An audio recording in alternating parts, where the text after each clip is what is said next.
Hey everyone, welcome to my Magic Find Deadeye build guide. So yeah, I've been using this build for quite a while now, about a week. I started off with Kinetic Blast and then I switched to this build afterwards because I wanted to do a bow build. And yeah, this is the gear. It's going to cost you about 8 exalts to get this going properly.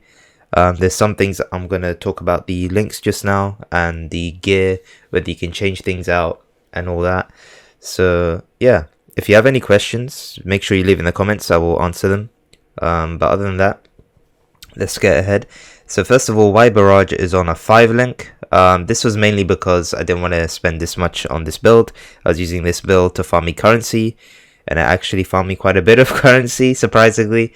To give you some information, this build has got me about 2 doctors and about 10 exalts, 10-15 exalts in raw drops. So it's been really good. So yeah, 5 link Wind Ripper, this doesn't cost very much. Don't buy it 5 link, just go and get a good roll one and go ahead and slam a Jeweler's Touch for 10c on it. That's probably the better way to go. That cost me like 30c, I think, something like that. The prices that I bought these in were probably not going to be accurate to when you guys buy it, because I bought this last week and the prices have changed quite a bit since then. So it's still pretty budget. This is not a high invest build at all, and it is very affordable. And if you want a build to make you currency, this is definitely it. To give you an idea, we have 75 Quant, and that's not including the Wind Ripper. If you add the Wind Ripper 15% on frozen enemies, which doesn't get counted, I'm taking it out to show you that it doesn't make a difference, and it will only add the Quant onto the slain frozen enemies, which won't show on the tooltip. So we have 90% Quant, which is really nice. And Devoters, don't worry about the Helm enchant. That's some crap one I put on in Uber Lab, trying to get something good. Devoters rolls don't really matter, so don't worry about focusing on certain rolls. So my one is actually really good, but I was lucky with this one. I still bought it for the normal price. So I think at that time people just wanted currency. They didn't care if their rolls were better or not. Quiver is mega resist, as many resists as you can get. They gain 15% of physical damage as extra cold damage is something you really don't need. Don't look for that stat, just look for life and resist. Next we have the Perea rings. These rings are really good. They give 15% quant and they give some attack speed. Now you do want a high attack speed roll on these if you can. If you can't afford it, you can get any roll, it doesn't really matter. And then we've got the talisman here. Now I know you guys are going to say, oh, it's a talisman, you can't anoint anything, it's garbage. You know, I bought this for 1c, guys, and it was a steal, and I can give up an anoint, I don't mind. It doesn't come with life, of course. With life it actually was very expensive at that time, so I just went for a full resist one. Don't worry about any other stat, just get your resist capped, guys, otherwise you're not going to have a good time. This league is already very rippy, so you don't want to sacrifice resist at all. As you can see here, I am capped on resist. For the queen, now this is a 6 link you'll need, and you can't give up the 6 link. If you run Ice Shot on a 5 link, your clear in Delirium is not going to feel good. I don't know, it really doesn't feel good. And Barrage on a 5 link actually does the job, so that should be okay. I'm going to leave the paste bin in the description if you guys want to see the links specifically. I'm going to explain a couple of links, like why we took Inspiration over Hypothermia and Ice Shot. The reason we did that was because Inspiration does give a little less damage, but the mana cost, reduced mana cost, is way too good to give up, and you don't lose that much damage from Hypothermia, so that's actually very worth it. Now, talking about Visco's Leash, this item has become one of my favorite items. Cold resist roll doesn't matter too much because you get cold resist elsewhere, I'm pretty sure. I mean, it depends on what other resist gear you go, but if you want to get a high cold res one, it really doesn't matter. You can put that on easily, and you can probably, actually I should have done that myself and then lowered the resist requirement for the other items, so you probably want to get a high roll Visco's Leash. But as you can see, my cold res is 93%, so it's a bit extravagant to go for a high one. So this belt, I put the attribute modifiers 20%. I use the catalyst. If I go to here, these attribute ones, these intrinsic catalysts, these are really good, and they give you more strength. I actually think I saved a point on the tree on the strength node. Let's see how much strength. 15 strength, right? And this gives 35. Oh wait, no, never mind. You didn't even need the increased strength. I needed that for a different build, but it's still, you can put that on there if you want. But the main thing is Rampage. Rampage is so helpful, and it gives you so much move speed and damage while you're playing. It's really good, and you really can't give this up. Even though it's only 5% quant, and you can run like a String of Servitude, which gives 15% quant, this is definitely worth it. If you want to run an alternative setup, what you can do, if you don't need resist, like the cold resist, you can go for a String of Servitude, that gives 15% quant, and then you can run a Shadows and Dust and give up the 10% quant on here. You'll end up with the same amount of quant. I don't know why you do that, but yeah, you don't. Overall, you get the same amount of quant. So anyway, it's Demon's Touch. You don't need this corrupt. It's very nice, but you don't need this corrupt. Just make sure you get the maximum roll on the quant items found. This is very important. As you know, we're going for full magic find, so you don't want to kind of cheap out on these things. I feel, at least when I've done quite a few Boreals in the past. Let's say in Legion I did about 1,000 Boreals. I got no Doctor. In Blight League I did about 500 to 800 Boreals and I got 1 Doctor. This league is crazy with magic find. In my opinion, I think it's not balanced at the moment, but it is what it is. And yep, I think Quant is the way to go right now, and it's actually insane. I've got 2 Doctors already, and that's mind-blowing. I didn't even expect that. Obviously luck is in play, but 2 Doctors, 1 Doctor, like, yeah, okay, it's luck, but 2 Doctors is pretty insane. They both dropped from monsters. 1 dropped from the Legion monsters, and 1 dropped from just the map, the Delirium monsters that were on there, which was really good. And then finally, we've got the Gold Worms boots. These boots are pretty good, and you want to get the maximum quant roll on these as well. The fire res roll, it depends on you whether you need it or not. But obviously, if you go for max quant and max fire res, that's going to cost you quite a bit. So just keep that in mind. I'm also expecting the prices to skyrocket in Magic Find, because I feel like it's very strong right now and people are not realizing it that much. Some people are, but anyway. So we've got all of that. Flasks, real quick, we'll talk about the Jade Flask of Reflexes. This is to help with move speed. Now, you don't need to get this specific flask. If as long as you use a Jade Flask, it should be okay. But the increased evasion rating Jade Flask is very desirable. So as you can see, we're at 13k, and this pops us up to 32k, and when a Tailwind, it's 38k. And this gives us a lot of move speed without a Quicksilver.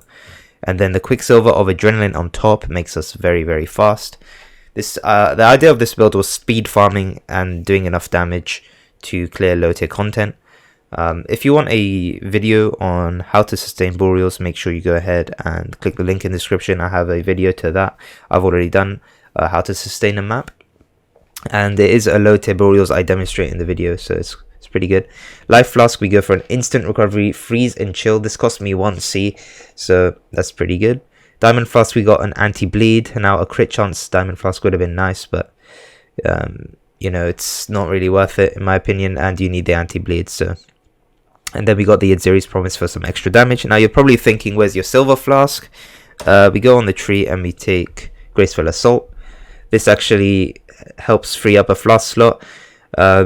You really need these flasks that I put here. I mean, the one that you could give up is Adziri's Promise, but you do lose quite a bit of damage and Chaos Res. And as dumb as this sounds, Chaos Res is actually pretty good, because we have a Devotos as well, which gives Chaos Res, and Caustic Ground doesn't actually do as much damage as it usually does.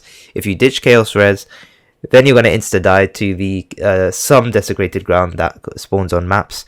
So yeah, question about Boreal Chambers that people might ask is that, do you run the boss or not? I do not run the boss. I feel like it's a waste of time, and it's really not worth it. Okay, so I want to explain a couple of things. I run 2 portals, which is pretty weird, but I'll explain why. So this portal is not linked to anything. It's just supposed to be on its own. And this portal is linked on Cast on Death. Now, I think Cast on Death is very important this league, because if you die in the middle of the mechanic and you spawn at the beginning of the map, the mechanic is gone.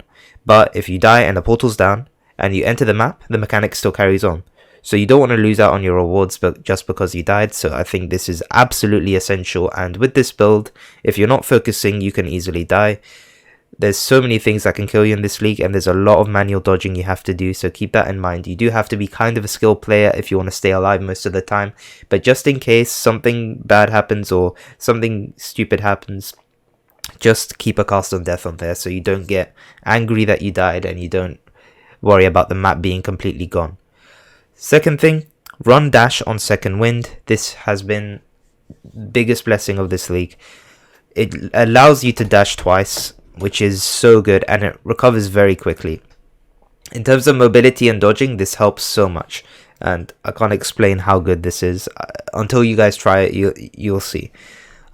We run a Curse on Hit Herald Device Assassin's Mark to generate power charges. This gives us a lot of damage that we're obviously missing with this build because we're running such Quant gear at the moment. And we run a Blood Rage. Blood Rage is very important. If you don't run Blood Rage, you'll feel like you're doing no damage. You need Blood Rage, and 21 Blood Rage, this cost me like 2C, so don't worry about the prices. I didn't go for any quality on this, and the 21 Ice Shot, this cost me 3C, so don't tell me that any of this is expensive. It's really not. The most expensive thing here is the 6-link Queen, which I would say is quite essential, and if you can't afford to magic find yet, then you should farm some currency so you can magic find and then to farm more currency, but it's up to you how you want to play the game. This is how I like to play the game, so I'm pretty happy with this setup. And another thing that you need to make sure is that you're running a precision level 3. Either you run it level 1 in the Perea ring, or you can run it somewhere else, but make sure it's level 3 no matter where it goes, otherwise you won't have a 100% chance to hit, and that would feel horrible as well. Make sure you have that. And we also, for a bit more damage, we run Hatred in this ring over here, which gives us a couple of levels, which is pretty nice. So yeah, so that's pretty much it for the build guide, guys. I'm going to talk about the tree a little bit and explain my ascendancy, and that's pretty much it. So first of all, we take Tailwind. This is hands down essential with this build.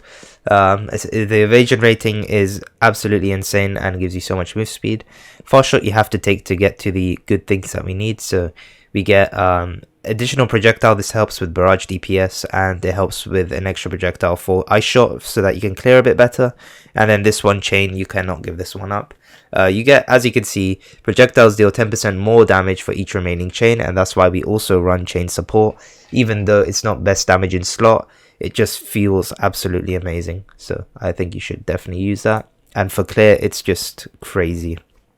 So I will explain the tree a little bit. We start off with the life nodes over here, and we go up to Heart of Oak. Let me enable my cursor real quick. I don't know why it was not enabled. So we take Primal Spirit. This is mainly for stats, as you can see. If we undo this, oh, we can undo it. If I didn't have this extra strength of the leash, I don't know if I need it or not, but I just feel this node feels pretty good to take usually, but you can get rid of this node if you want. In my opinion, I just like it. It just feels very good to take. Most of the time, I don't have the strength and intelligence. I don't know how I do this time, but when I go Deadeye, usually I don't have the stats, so I definitely take that node. We go down here to Of the Gladiator. I know there's a lot of wasted points here, but the life, as you can see, we've got very little life, and I'm trying to get all the life nodes in radius as possible. It's very, very difficult. And this node also gives increased evasion rating, which is insane and really good for us. Of the Gladiator gives us some move speed because it ignores the movement penalties from armor, so that's very, very good. We take Thick Skin for some life. You have to take Friends of Force. This is just too good of a node. And Point Blank, of course. We discussed Graceful Assault earlier. We go down to Lethality. This is an absolutely crazy node you cannot not take. And it's very high value for 4 points. Now, Primeval Force, this is just a standard. Now, whether you go up or down, you get a tiny bit more damage if you go up. But if you want to go down and you want to get that chance to freeze or whatever, you can do that. But I've noticed that I'm already freezing quite a bit, so I don't even need that. Now, something you can do here is you can refund this herbalism node, and you can take this evasion one, which is actually a bit better because it scales with Queen of the Forest a bit better. And you're probably wondering why we're running an intuitive leap over here. This is mainly to save points, and this is how bad it is. We need so many points with this build. It's very, very difficult to get points. So we run intuitive leap, take all the big notables, and we take these two for resists. Our resists are very, very... It was very hard for me to cap it, so that's why I took these nodes over here. Now, King of the Hill, you don't have to take this if you don't want to. You can replace it with another damaging node like Command of the Elements or something else that gives you damage. The reason we take it is because I like the knockback when I'm close and point blank, but it does... The reason I say you don't have to take it is because with Barrage it feels a bit weird and it knocks that enemy away, so you do less damage because of point blank. It's kind of weird, but that's preference for sure. Okay, from the shadows, I think you have to take this node. It's because with the Lion Ice Fall, of course, you have to have that. You have to have this jewel, guys. So from the shadows, obviously, if you don't know, Lion Ice Fall turns all the melee nodes into what's it called? Into bow nodes. So that's really good. Now the chance to gain phasing is really good. You can either get that here, or you go and get it on a Bestial. I prefer to get it here because this node also gives you quite a bit of damage and accuracy rating. So I recommend taking this node. It's a pretty high value node, and the stuff on the way gives you attack speed and move speed, which is really nice.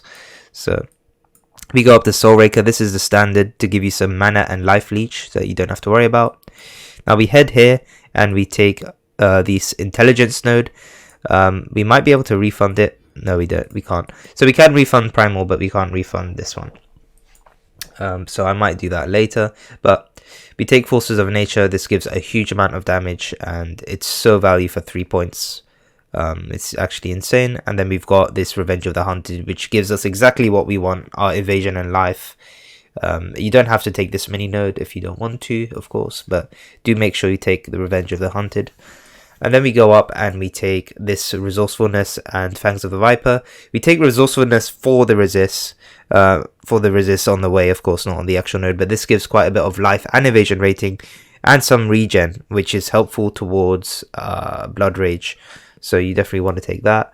And this gives 4 all res. I know it's very little, but all the small all reses add up and it's really helpful. We take Blood Drinker, of course. Now you do want to take these Frenzy Charges. They give you a lot of damage. And if you get the +1 Frenzy Gloves, you get even more damage. So I do recommend it. It feels very smooth. You go up to Blood Siphon and we take for some life, of course, and then we take Assassination. This node is crazy. You can't not take this node. You could dish this whole side if you wanted to and just anoint Assassination. That's how good that node is, and I don't know how to explain how good that node is, but yeah, that's pretty much the tree explained. Now obviously I don't have an anoint because I have a talisman, so keep that in mind. This is very budget, and you can take this as far as you want. Now in terms of questions of running different rings, you can run Ventus Gambles if you want. You will get less quant though, so that's the only thing. I really wanted to run Perea rings. They just feel much better to run, and I'll get resisted somewhere else. So yeah, other things you can change the Devotos if you want. You will lose some move speed, and in my opinion you can actually give up that move speed if you want. It's not actually that important, so if you feel like you want to use a resist helmet, go ahead. If you want to use a different unique, go ahead, there's no problem with that. But yeah, the rest of the build you kind of want to keep the same. Paste bin is going to be in the description. I hope you guys like this build guide, and I'll see you in the next one. Bye bye.